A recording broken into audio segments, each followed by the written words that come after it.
2024년 2월의 어느 추운 아침, 구조활동가 제나와 랜디는 평소처럼 지역 보호소의 안락사 명단을 확인하고 있었습니다.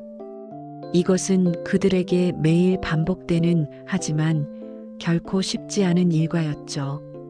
매번 명단을 볼 때마다 가슴이 무너지는 기분이었지만 그들은 멈출 수 없었습니다. 한 생명이라도 더 구하기 위해서였으니까요. 그날도 명단에는 수십 마리의 개들이 올라와 있었습니다. 각각의 이름 옆에는 간단한 설명과 사진이 있었죠. 대부분은 공격성, 치료 불가, 입양 가능성 없음 같은 냉정한 이유들이 적혀 있었습니다. 제나는 화면을 천천히 내리며 하나하나 살펴봤습니다. 그러다 한 개의 사진에서 멈췄습니다. 버니, 그레이트 피레니즈 견종의 대형견이었습니다. 사진 속 버니는 보호소 우리 구석에 웅크리고 있었습니다. 그의 하얀 털은 흙과 피로 얼룩져 있었고 눈빛에는 고통과 두려움이 가득했습니다. 하지만 제나가 주목한 것은 그의 눈빛이 아니었습니다. 상세 설명란에 적힌 내용이었죠. 다발성 외상, 상완골 분쇄 골절, 감염 위험 높음, 치료비 과다 예상, 3일 후 안락사 예정. 제나는 버니의 의료 기록을 더 자세히 살펴봤습니다. 버니는 일주일 전 도로변에서 발견되었습니다. 어떻게 그런 상처를 입었는지는 아무도 모릅니다. 차에 치였을 수도 있고 야생 동물에게 공격당했을 수도 있으며 혹은 인간에게 학대를 받았을 수도 있었습니다. 온몸에는 깊은 상처들이 있었고 특히 왼쪽 앞다리의 상완골이 여러 조각으로 부서져 있었습니다.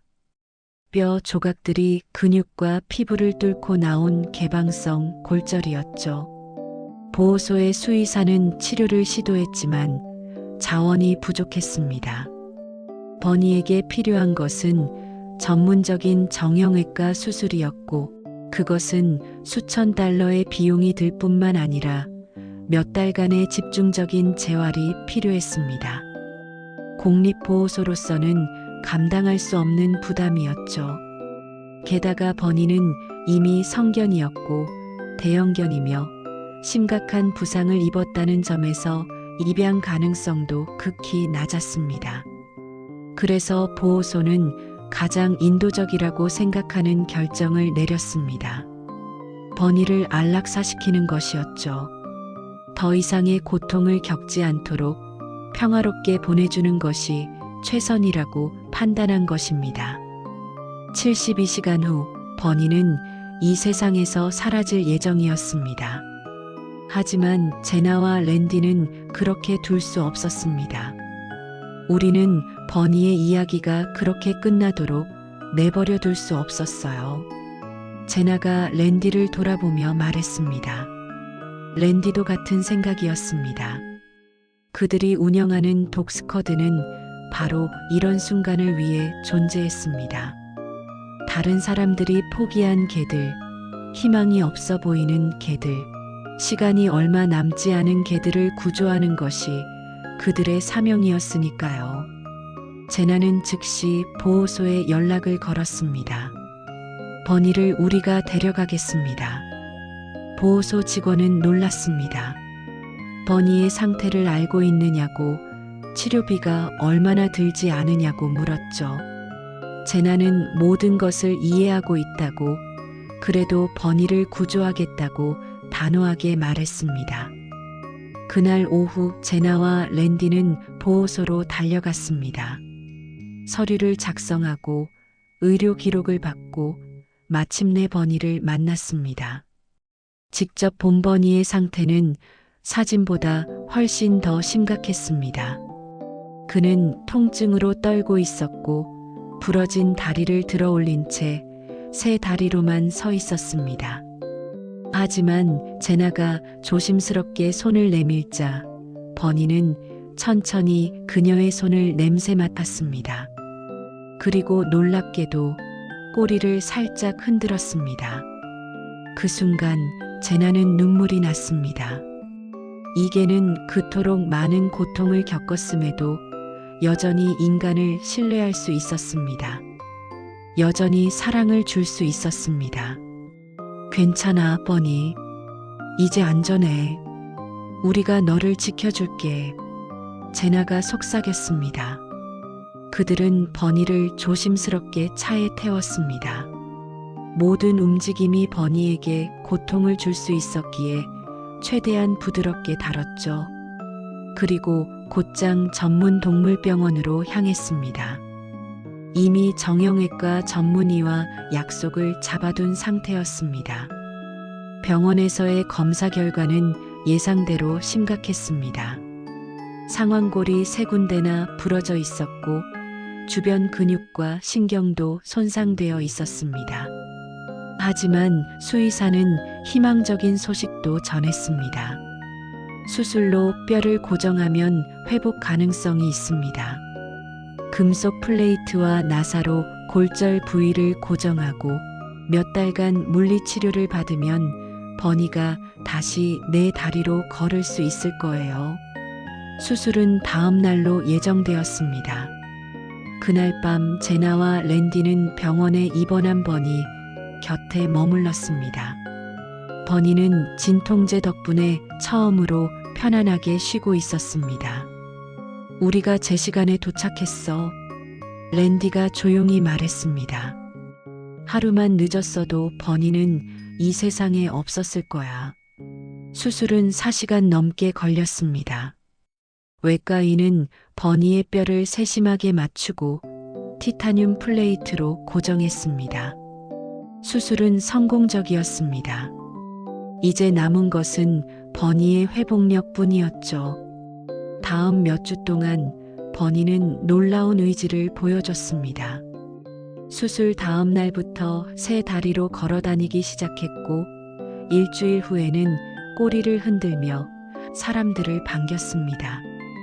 제나와 랜디는 매일 병원을 방문했고 곧 버니를 자신들의 집으로 데려와 임시 보호를 시작했습니다. 버니는 제나와 랜디의 집에서 빠르게 적응했습니다. 부상 입은 다리를 조심스럽게 사용하며 점점 더 활발해졌습니다. 매일 아침 버니는 제나를 깨우러 침실로 왔고 저녁에는 랜디와 함께 소파에 앉아 TV를 봤습니다. 이 커다란 하얀 곰 같은 개는 그들의 일상에 완전히 녹아들었습니다. 우리는 버니를 입양 보낼 생각이었어요. 제나가 나중에 회상했습니다. 하지만 매일 보면서 우리는 이미 그를 너무 사랑하게 되었죠. 그리고 몇 달 후 그들의 계획은 완전히 바뀌게 됩니다. 예상치 못한 합병증이 발생한 것입니다. 버니의 몸이 금속 임플란트를 거부하기 시작했어요. 제나의 목소리에는 여전히 그때의 충격이 묻어났습니다. 수술 부위 주변에 염증이 생기기 시작했고 감염이 번지기 시작했습니다. 항생제 치료를 했지만 효과가 없었죠. 버니의 면역 체계가 몸속의 이물질을 공격하고 있었던 것입니다. 수의사들은 여러 차례 회의를 했습니다. 다른 치료법을 시도했지만 감염은 계속 악화되었습니다. 결국 그들은 가장 힘든 결정을 내려야 했습니다. 임플란트를 제거해야 합니다. 그리고 다리 전체를 절단해야 합니다. 제나와 랜디에게는 청천벽력 같은 소식이었습니다. 버니를 죽음에서 구했는데 수개월간 회복을 지켜봤는데 이제 다리를 잃어야 한다니. 하지만 선택의 여지가 없었습니다. 다리를 절단하지 않으면 감염이 전신으로 퍼져 버니의 생명이 위험해질 수 있었습니다. 우리는 버니가 살아있는 것이 가장 중요하다고 결정했어요. 랜디가 말했습니다. 다리가 3개든 4개든 버니는 여전히 우리의 버니니까요. 2024년 10월 버니는 2번째 수술을 받았습니다. 이번에는 왼쪽 앞다리를 어깨부터 완전히 제거하는 수술이었습니다. 수술 후 제나와 랜디는 불안했습니다. 버니가 이 큰 변화를 받아들일 수 있을까? 새 다리로 살아가는 것에 적응할 수 있을까? 하지만 버니는 그들의 모든 걱정을 날려버렸습니다.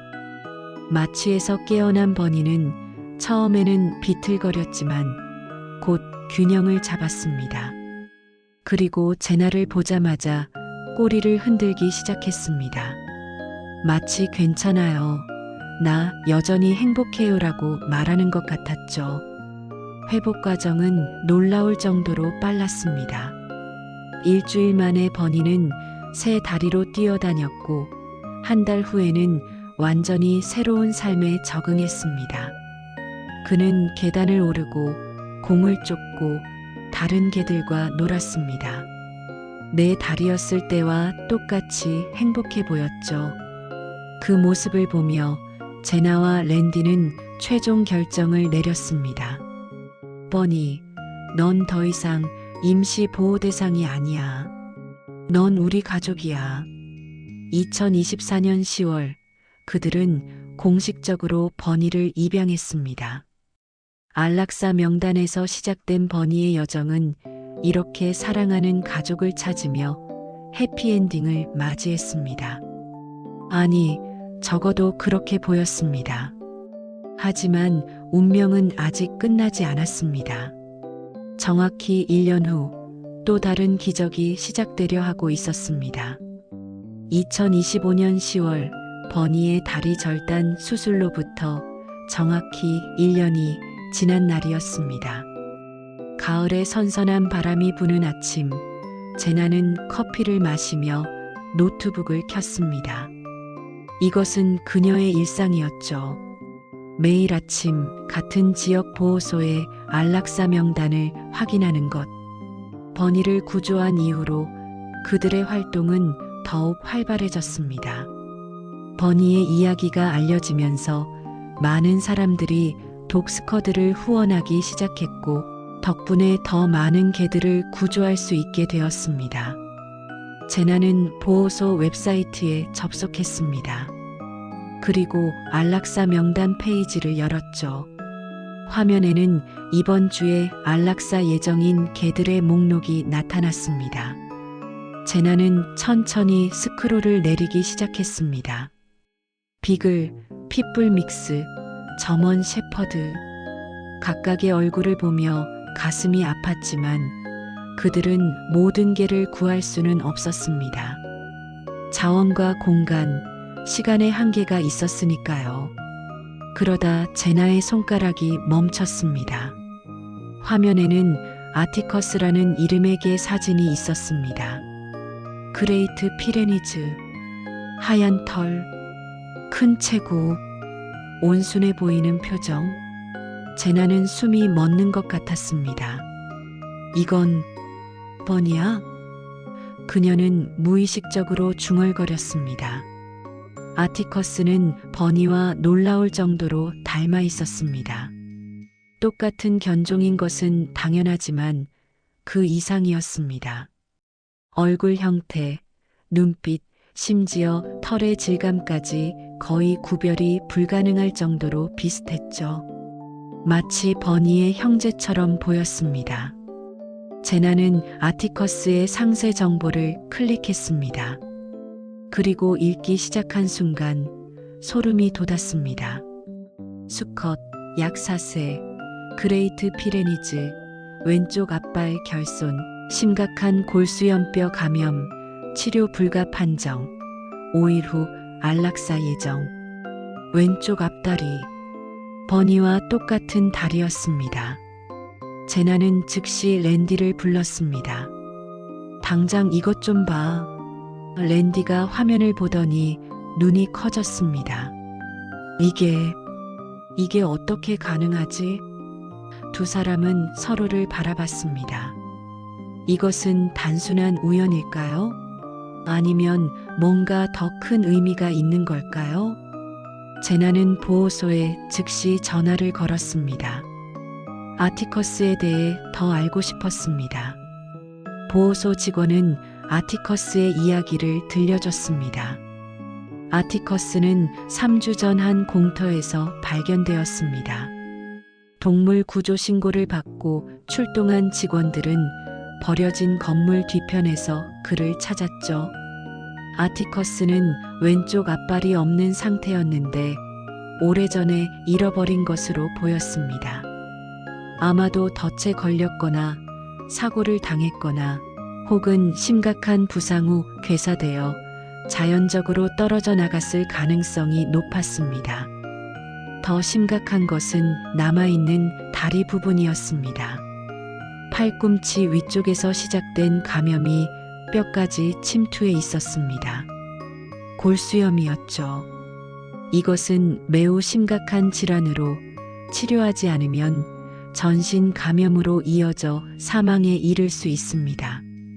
보호소 수의사는 항생제 치료를 시도했지만 감염이 너무 깊숙이 진행되어 약물만으로는 해결되지 않았습니다. 전문적인 수술이 필요했습니다. 그것도 아마 다리 전체를 절단하는 수술이 필요할 것 같았죠. 하지만 보호소의 예산으로는 그런 고비용 수술을 감당할 수 없었습니다. 게다가 아티커스는 이미 한쪽 발이 없는 상태였고 수술 후에는 새 다리로 살아가야 했습니다. 대형견이 새 다리로 생활하는 것이 불가능하지는 않지만 입양 가능성은 극히 낮았죠. 보호소는 가장 인도적인 선택이라고 판단했습니다. 아티커스를 더 이상 고통받게 하지 않고 평화롭게 보내주는 것이었습니다. 하지만 제나와 랜디는 달랐습니다. 우리는 그레이트 피레니즈에게 특별한 애정이 있어요. 제나가 보호소 직원에게 말했습니다. 그리고 우리가 개입해야 한다는 것을 알아요. 아티커스를 우리가 데려가겠습니다. 보호소 직원은 놀랐지만 동시에 안도했습니다. 독스커드의 명성을 알고 있었고 특히 버니의 성공적인 구조 이야기를 들었던 터였죠. 정말 감사합니다. 아티커스에게 기회를 주셔서요. 그날 오후 제나와 랜디는 보호소로 향했습니다. 가는 내내 그들은 긴장했습니다. 아티커스는 어떤 성격일까? 버니처럼 온순할까? 사람을 신뢰할 수 있을까? 그리고 무엇보다 왜 이렇게 버니와 닮았을까? 보호소에 도착해 아티커스를 만난 순간 제나는 숨을 멈췄습니다. 사진으로 본 것보다 실물은 더욱 버니를 닮아 있었습니다. 키, 체구, 얼굴형, 모든 것이 거의 동일했습니다. 아티커스는 우리 안에 조용히 앉아 있었습니다. 그의 왼쪽 앞다리는 팔꿈치 아래가 없었고 남은 부분은 붕대로 감겨 있었습니다. 제나가 조심스럽게 다가가자 아티커스는 고개를 들었습니다. 그리고 제나를 바라봤죠. 그의 눈빛에는 고통이 있었지만 동시에 온화함도 있었습니다. 제나가 손을 내밀자 아티커스는 천천히 일어나 그녀에게 다가왔습니다. 새 다리와 반쪽 다리로 균형을 잡으며 조심스럽게 걸어왔죠. 그리고 제나의 손을 냄새 맡고 꼬리를 흔들었습니다. 안녕, 아티커스. 제나가 속삭였습니다. 이제 괜찮아. 우리가 너를 도와줄게. 아티커스와의 첫 만남은 즉각적인 연결감을 만들어냈습니다. 제나와 랜디는 이 느낌을 설명할 수 없었습니다. 마치 오래전부터 아티커스를 알고 있었던 것 같은, 이미 그가 그들의 삶의 일부인 것 같은 묘한 느낌이었죠. 아티커스를 만난 순간부터 연결감이 즉각적으로 느껴졌어요. 제나가 나중에 말했습니다. 왜 그렇게 강하게 느껴지는지 말로 표현하기 어렵지만 마치 운명 같았어요. 그들은 서류를 작성하고 아티커스를 차에 태웠습니다. 아티커스는 놀랍게도 저항하지 않았습니다. 마치 이것이 새로운 시작이라는 것을 아는 것처럼 조용히 협조했죠. 차 안에서 아티커스는 창밖을 바라봤습니다. 제나는 백미러로 그를 보며 생각했습니다. 너의 이야기는 이제 시작이야, 아티커스. 다음 목적지는 전문 동물병원이었습니다. 이미 정형외과 전문의와 약속을 잡아둔 상태였습니다. 병원에 도착해 아티커스를 검사한 수의사의 표정은 심각했습니다.